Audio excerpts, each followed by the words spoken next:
Hey guys, I'm back on Crusader again, and I've taken the time to farm up all of the new Inferno 7 Essence. As you can see, I'm not missing any of them. From my initial testing, some of them seem very strong, and today I wanted to bring you an update to my PvE builds. And as you saw just now in the 1 minute damage test for this build, it's actually a really strong build, and I managed to get almost a 60 million damage burst, and I also did a total damage of 1.4 billion damage over a minute with an average of over 23 million DPS. And I think that this build has the highest burst damage out of any build I've ever played, and it might even beat out my unlimited power build for the wizard. This isn't going to be a build for farming or for dungeons because it kind of lacks in mobility, although you could adjust the build to have a bit more mobility. But personally, I'm going to be using this build in like raids or any kind of content that needs high DPS. It's pretty much going to be the highest solo DPS for Crusader moving forward. And if you want to check out the farm and dungeon build, I have already made a video about that a few months ago, and I'll have a link to that video in the description below. So without further ado, let's jump right into the video. So for the skills, I'm using Holy Banner. This is just going to be the vanilla banner with no essence. This is kind of becoming commonplace now to see in Crusader damage builds, and unfortunately for me, I'm not the biggest fan of this, so I will be showing another variation that doesn't use this Holy Banner, because unfortunately with the Holy Banner it becomes a summon and it doesn't move around with you, and it also has health, so it can be easily taken out by mobs. So I will be showing another variation, but if you just want to go for pure DPS and you can kind of make this banner survive, then this is going to be the best option for you. So for the next skill, I'm using the Fist of the Heavens, and I'm going to be using one of the new Inferno 7 Essence, which I'm going to be talking about.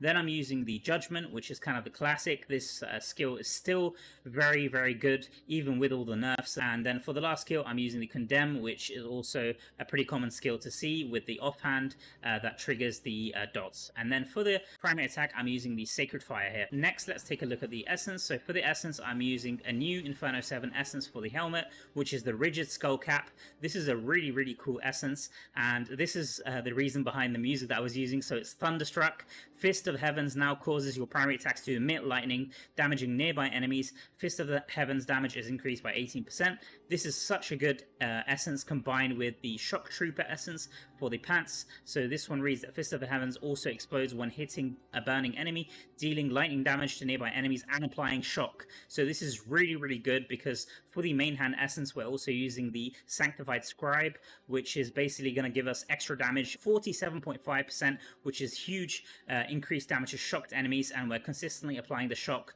with this Fist of the Heavens combo. Moving on now, let's talk about the more typical pieces, which is the Akarat's Rebuke. So I'm using this for the chest piece for Condemn. So this basically also applies Condemn on your primary attack. Basically everything is being procced off your primary attack almost.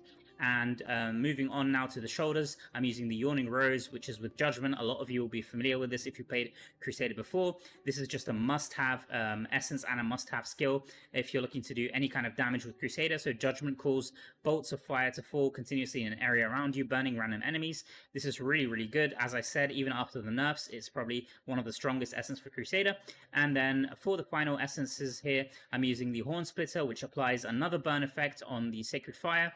And then for the offhand essence, I'm using the Torrential Refrain, which is a key piece. This is the one that's going to apply all the dots after you press Condemn. So whenever you press Condemn, all of the dots are going to be resolved. Whether you're applying like Burn or any kind of continual damage effects, these are going to be resolved, and all the damage for them is going to be done immediately. And then for the final offhand essence here, I'm using the Resplendent Mane. This is kind of a no-brainer. It reads that Sacred Fire also increases your primary attack speed by 10% for 2 seconds, and this can stack up to 3 times. So you get 30% maximum stack primary attack speed, and this just works really well to get more procs of the Fist of the Heavens, get more procs of the Condemn, and it's just really good overall. Just before I move on to talk about the set pieces, I want to have a quick look at the skills just to explain one thing about this Fist of the Heavens. So with this new essence Thunderstruck, it reads that Fist of Heavens empowers you with lightning for 3 seconds, causing your next 10 primary attacks to emit lightning, dealing a huge amount of damage. A few people have been reporting to me that this essence is actually bugged or not working as expected, just because they've noticed that the skill actually ends earlier than expected. So if I were to press this, you can see that it's got like a green buff bar, and this normally expires as you can see, but sometimes this will be expiring early, and the reason for that is basically it's two parts to it. It's either for your next 10 primary attacks, or it lasts for 3 seconds. Whichever comes sooner is when it's going to expire. So let's say you have a very high attack speed with the Resplendent main for your Sacred Fire, then you're obviously going to be doing 10 primary attacks faster than this 3 seconds. And if that happens, then the Fist of the Heavens effect will expire. But the good thing is that you have 2 charges of this, so if it does expire early, just keep an eye on this green bar here, and if it does expire early, you can just reapply it again, and then you'll have more time to keep spamming your primary attack and doing a lot of damage. So this has pretty high uptime. I would say it has close to 90% uptime, so it's a very good skill to include for this build. Back to the build here. For the set pieces, I haven't changed anything, so I'm still using the 4 pieces of Angments, which is extremely good. It's going to extend the burn durations, and it's going to apply this extra burning effect. So 4 pieces of Angments, and then I'm using the 2 pieces of Barons, which again extends by another 30%, which is just the name of the game when you're using anything with Condemn. And then finally, I'm using the 2 pieces of Vithu's Urge just to get that 30% beneficial. It just works really good with all the gems that I'm using, and it provides the highest amount of DPS. So as far as the legendary gems, what I've decided to use also hasn't changed much. For the 5-star gems, I've got the Blood-Soaked Jade, I've got the Bottled Hope, I've got the Roiling Consequence, and I've got the Colossus Engine. Unfortunately, I don't have the new Blood Flow gem. I already have 1 copy of it, which is the free copy that we got, and I have been testing it just as an auxiliary gem, and it performs very, very well. The burst damage is off the charts. It's completely crazy. If I had that gem ranked up, then I would definitely use it in this setup.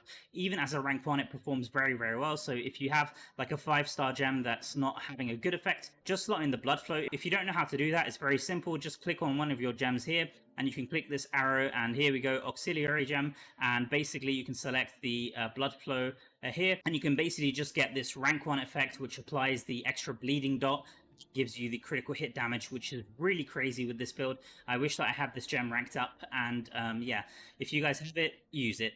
For the 1-star gems, I'm using the Misery Elixir, which gives us a 24% extra duration to the harmful effects, which kind of works like the Feasting Baron, so we kind of have 2 of this effect, which is really good. So I still haven't been able to replace this, even if though it's a 1-star, it's a very, very good effect. And then for the 2-star gems, I'm using the Morn Skull. This works a bit better when there's more than 1 target, but just because I have it at rank 10, I'm using it. If I had like Fervent Fang at rank 10, I might use it over this, but it's still very, very good for DPS. And then I'm using Spectre Glass. I'm slowly trying to rank this up. This is currently at rank 8. But yeah, I will be trying to get this to rank 10. It's a very, very good 2-star gem. And then finally, kind of the OG, one of the best 2-star gems is the Pain Clasp. And we're always dealing the continual damage effects, so we're always going to have this damage bonus from the Pain Clasp. So these are the legendary gems that I'm using. I think that the optimal setup is very close to this one. Maybe the Morn Skull could be replaced, and then obviously having Blood Flow, that would give you the highest amount of damage. But basically anything that gives you like a damage multiplier or like an extra dot effect is what you want to use. For the Curse Gear, I'm using 6 pieces of Lashed and 2 pieces of Detested. This works really well with the amount of primary attacks that we're doing. Honestly, I don't really bother so much with the Curse Gear these days. I don't feel like it provides that much impact to the overall damage. But yeah, if you guys have something else, you could definitely use that over this. And then for the Paragon tree, let's quickly go over that. I also haven't changed anything here. I'm still using the Slinger tree setup, and I'm using the Death's Release legendary skill. You could also use the Overloaded. I was testing between both of these, and the damage was honestly very similar. I'm kind of undecided on which one to use. I did also test the Slayer tree briefly with the attack speed increase and also with the damage duration increase, but unfortunately the Slinger tree still came out on top, at least for me. But it might be worth testing for you guys. I've seen like some people use a setup that looks something like this, and they've had good results with it. But I'm just going to stick with the Slinger setup just for now.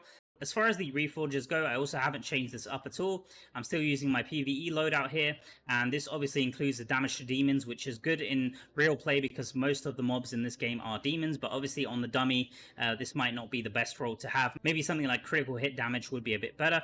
As far as the magical attributes, the best one obviously to go for, you want to have critical hit chance on every piece that you can get. So currently my critical hit chance is 33%, which is decent. And then obviously this is going to be buffed by Rolling Consequence, or if you're using a gem like Mother's Lament, you kind of want to get as close to that 100% critical hit chance as you can. It is important to note that once you do press your Holy Banner with this build, this is the vanilla banner, so it will give you the 100% critical hit chance. So if I were to press this here, as you can see, it's going to give me the critical hit chance at 100%. So what you want to do is you want to hit the dummy first and proc all of your gems, proc this Rolling Consequence effect to give you the critical hit chance buff. Obviously this effect doesn't last forever. This 6 seconds can be extended to like 9 seconds or 10 seconds with beneficial effect duration. So around the 10-second mark, that's when you want to be pressing your banner to kind of cover the downtime of the Rolling Consequence, and then you want to be repeating the process. So every time your banner's up, just be pressing that. But like I said, critical hit chance is extremely good. Other than that, you want to go for the usual stuff, which is critical hit damage, where the cap has been increased after the Blood Flow gem was introduced. So stacking critical hit damage is pretty good. Skill damage is really good. Damage to enemies suffering loss of control is pretty good, although that doesn't work on the raid bosses, unfortunately. Attack speed is also decent. I've gone over all of this stuff a lot in my videos, so I'm not going to bang on it in this video. For the Eternal attributes, there's not really that many good ones for this build, so you can kind of skip them. Maybe the only decent one could be the Holy Banner one. If you get like some pieces of this, you could use it, but I wouldn't use this over something like critical hit chance. This is just nice to have like an extra small attack speed buff. You could stack this up to 20% with 4 pieces. The only other one which could be okay maybe is like the Fist of Heaven one. Honestly, I would just go for some decently rolled items over prioritizing the Eternal attributes. That's everything for the new and updated highest solo DPS build for the Crusader. I'll quickly show you guys an armory snapshot here. So as you guys can see, and as far as the farm and dungeon builds, like I said, these haven't changed. I'm still using the same setups that I've shown in my previous video, so you can check that video out on my channel. One thing that I do want to mention is variations for this build. Like I said, I'm not really the biggest fan of this vanilla banner, so on the dummy it's really good just to cover your critical hit chance, but like I said, unfortunately, as you can see, this banner does have a health bar, and if it does like take 1 or 2 hits, especially from a raid boss or maybe even a gauntlet boss, this is going to die like immediately and you'll lose out on this critical hit chance effect. So in real play, I actually prefer to change up this banner to something else, and I've been testing many different variations. So there were 2 really good variations which actually performed pretty decent. So you have kind of 2 options. The first option is you can actually change up the Horn Splitter main hand here and go for more of a Falling Sword option. So you can either go for the new Falling Sword main hand, which reads that gives you a Blazing Heavy Sword, which replaces your primary attack completely, and it does large sweeping strikes, and it stacks a Holy Flame, just another like burn damage. This is actually pretty good, and it does look really, really awesome. I can kind of show you guys how this one looks. So we'll put this one on, and also because it replaces your primary attack, this Resplendent main is no longer going to have any use here. So you can also switch this out. I went for the Condemn essence here. You can either go for the Condemn critical hit chance, or the one I like to go for, maybe you can go for like the Blinding Wall here, or one of these ones. So I had decent damage with this variation, just to show you guys how this looks. So you'd be replacing the Falling Sword here for the banner here, and then you could just play with this. So it actually looks super, super cool. As you can see, he's swinging like this huge sword, and it actually does pretty good damage. As you can see, I'm not really pressing any other attacks beside Falling Sword, and it still does pretty nice damage there. So that's the first option you can go for. Obviously, you could also go for the tried and trusted Falling Sword essence, which is the Luminous Rain. That's kind of like one of the most favorite essence for a lot of people. So you could also use this, and then in that case, you could go back to the Resplendent main. But another variation which actually performed the highest damage, which was even better than Falling Sword. So if we just switch this one back here to the Horn Splitter, it was actually to use a different offhand here. So rather than Resplendent main, I actually decided to use the Consecration essence, and it's this one here, the Gallows Grin. So enemies affected by your Consecration take 22.8 increased damage. So this is really, really good. This is such a good damage bonus to have. And this actually beats out the attack speed from the Resplendent main. So you could just go for this, and this is the build that I was using. So obviously in this case, you would switch out the Falling Sword, or it would be the Holy Banner into the Consecration here. So unfortunately, it will have a few seconds downtime, and it won't be moving around with you, but that isn't a problem if you're using this build for raids and you don't need to move around too much anyway. So you can just apply this on the ground next to the dummy, for example. just anything like that, and it isn't going to be doing much damage by itself. But like I said, the offhand essence just gives you a huge damage bonus. This Gallows Grin is really good. So this is the build that I would recommend for more practical play for raids. If your banner's constantly getting destroyed, then this is the one that you want to go for. The Consecration does not get destroyed. Let's just have a quick look at the new UI view for this build, and you guys can have a summary of it. So here you are, and then the set bonus obviously is the same, so you want to go for 4-piece Demon, 2-piece Baron, and 2 pieces of Vithus. I'm ending the video here with a 1-minute damage test for this build, and as you guys will be able to see, I was able to get a very good damage result. I think I almost got something like 18 million per second over a minute, which is still very decent. So do try this build out, guys, and I am kind of looking forward to test the other Inferno 7 essence more in depth. More specifically, the new Pants Essence, which is for shield charge. This one lets you duel enemies to the death with the primary attack, which is very, very interesting. And if I'm able to find a good build for that, then I will obviously be letting you guys know and sharing it on my channel. But for now, I want to thank you all so much for watching my video, and I'll catch you all in the next one. Peace.